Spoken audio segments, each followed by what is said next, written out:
covered all the basics now, so we're ready to watch the techniques themselves. A good all-around iron to have is a 30-watt pencil type with changeable tips. The larger size tip will be used first. It's fully inserted and tightened into place. While the tip is heating up, cord solder is held against it until the tip is tinned. Between uses, the iron is kept in its cubby. First, we'll show you how to solder leads to turret terminals. And since the wires are insulated ones, they will first have to be stripped and tinned. Stripping can be done in several ways. One way is with a mechanical stripper. This kind, if it's been properly calibrated to control the depth of the cut, can provide a clean strip and do it without nicking the wire. This type of stripper should not be used. The V-shaped notches in the blades do not conform to a round wire, and nicking the wire is the usual result. Using a knife blade to cut the insulation is another unacceptable method. It's almost certain to damage the wire. A safer and more versatile tool is the thermal stripper, which has a pair of heated tips for melting or softening the insulation rather than cutting it. Teflon insulation is as easy to strip as PVC with a thermal stripper. In use, the stop block assembly is first adjusted to give the proper stripped length. Then the thermal stripper is plugged into a power source, and the tip temperature is set, depending upon the type of insulation on the wire. High for Teflon, lower for PVC. The heating of the tips is controlled by a foot switch. When the switch is depressed, power goes to the tips, heating them instantly. When the switch is released, they rapidly cool. This gives the operator precise control over when the heat starts and how long it stays on. The wire is inserted and held lightly, and the foot switch depressed to melt the insulation. The tool or wire is rotated as penetration occurs. The advantage of a thermal stripper is that it reduces the chances of nicking the wire and safely removes all common types of insulation. It can be used on various types of plastic and on wires of varying thickness, including shielded cable. Before using the iron each time, it is cleaned by first wiping it on a non-contaminating wire brush made of stainless steel. Then it's touched lightly and quickly on a wet sponge. The brush removes any scale or solder residue that may be on the tip. Still there, however, is a thin film of oxide, and the wet sponge is used to shock them off, leaving the surface bright and clean. Tinning the wires is the next step, and there's a simple technique for doing that. Notice how the wire is moved across the iron tip, first toward the insulation, and then away from it and off the end. When done this way, no solder will be pushed up under the insulation. Remember, there should always be a gap left between the end of the insulation and the beginning of the tinning.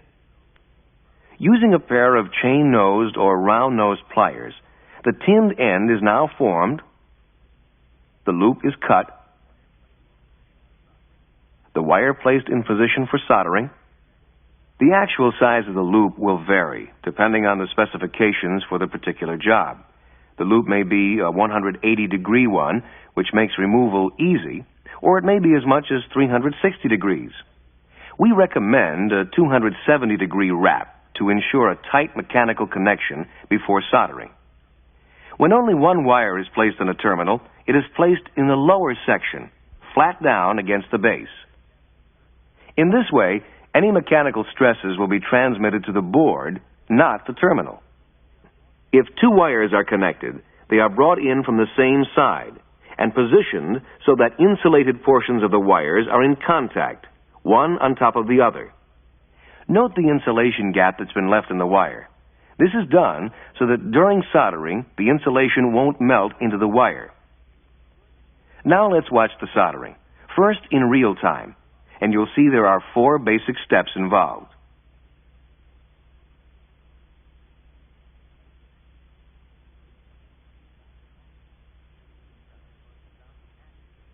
This time we're going to stop the action at each step.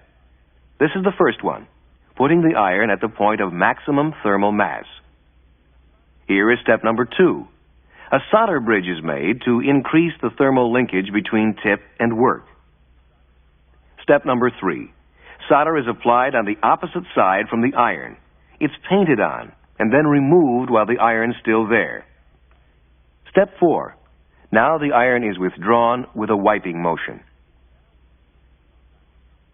Now we see it in real time again, and with just the right amount of solder going on. How do we know this is the right amount? What do we look for when judging a solder joint?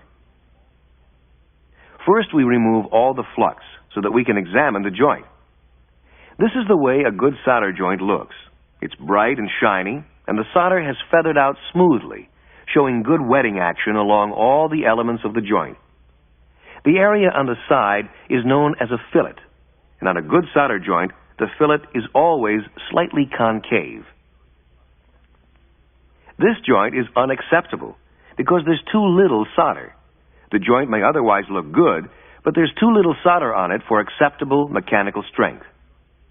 Also unacceptable is the joint with excess solder. The fillets here are convex, not concave, and the outline of the wire has been hidden in a mound of solder. Soldering for inspectability is a basic rule to follow. It means soldering so that when you're finished, you're still able to see the outline of the individual strands of wire in the joint. This joint has been soldered for inspectability. In this case, there's too much solder on the joint. The outline is gone, and the true condition of the joint cannot be determined.